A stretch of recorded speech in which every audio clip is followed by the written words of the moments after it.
Today I am going to read the book, The Man Who Walked Between the Towers by Mordicai Gerstein.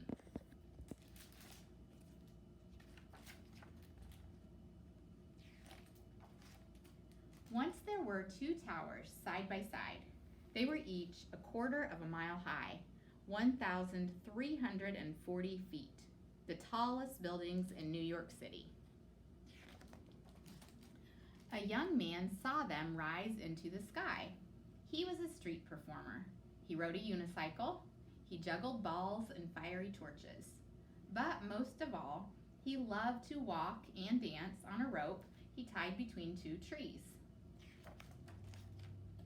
He looked not at the towers, but at the space between them and thought, what a wonderful place to stretch a rope, a wire on which to walk.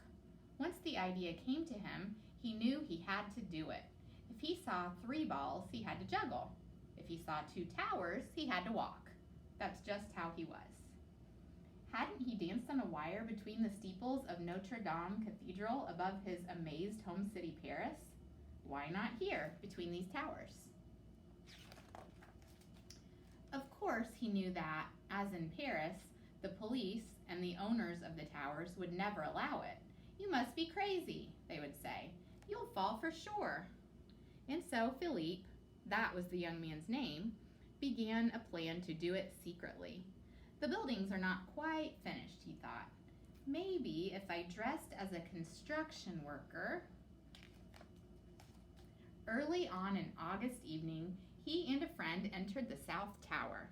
They got a 440-pound reel of cable and other equipment into the elevator, took it to the unfinished top 10 floors, and waited till nightfall when everyone had gone. Then they carried everything up 180 stairs to the roof. At midnight, on the other tower's roof, 2 more friends tied a thin, strong line to an arrow and shot it across to Philippe, 140 feet away. It missed and landed on a ledge 15 feet below the roof. Bad luck, thought Philippe. He crawled down to the ledge, over the sparkling city, and got the arrow. To its line he tied a stronger line, which his friends pulled back to their tower. To his end of the stronger line, Philippe tied the cable on which he would walk. It was 7/8 of an inch thick. His friends pulled the cable over to their tower, but it was so heavy that it slipped from Philippe's grip. The cable's middle plummeted toward the street, pulling the friends on the other tower to the very edge. Philippe, just in time, secured his end. It took 3 hours to pull the cable back up. Frantically, as the stars faded, they tightened it between the towers. It was past dawn before they were ready. Philippe put on his black shirt and tights. He picked up his 28-foot balancing pole. All his life he had worked to be here, to do this. As the rising sun lit up the towers, out he stepped onto the wire.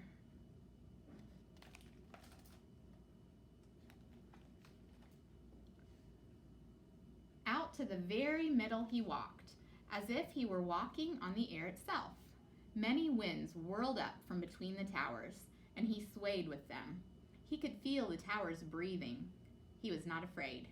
He felt alone and happy and absolutely free.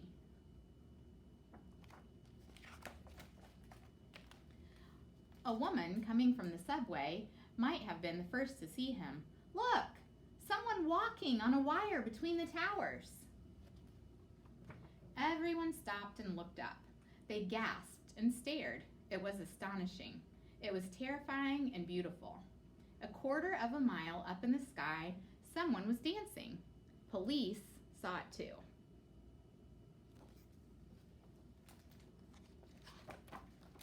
Officers rushed to the roofs of the towers. "You're under arrest," they shouted through bullhorns. Philippe turned and walked the other way. Who would come and get him? For almost an hour, back and forth, he walked, danced, ran, and knelt in a salute upon the wire. He even lay down to rest. The city and harbor spread beneath him. The sky surrounded him. Seagulls flew under and over. As long as he stayed on the wire, he was free. When he felt completely satisfied, he walked back to the roof and held out his wrists for the handcuffs. They brought him to court. The judge sentenced him to perform in the park for the children of the city.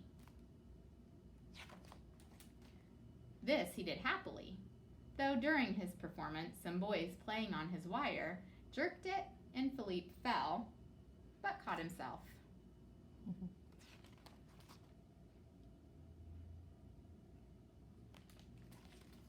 Now the towers are gone.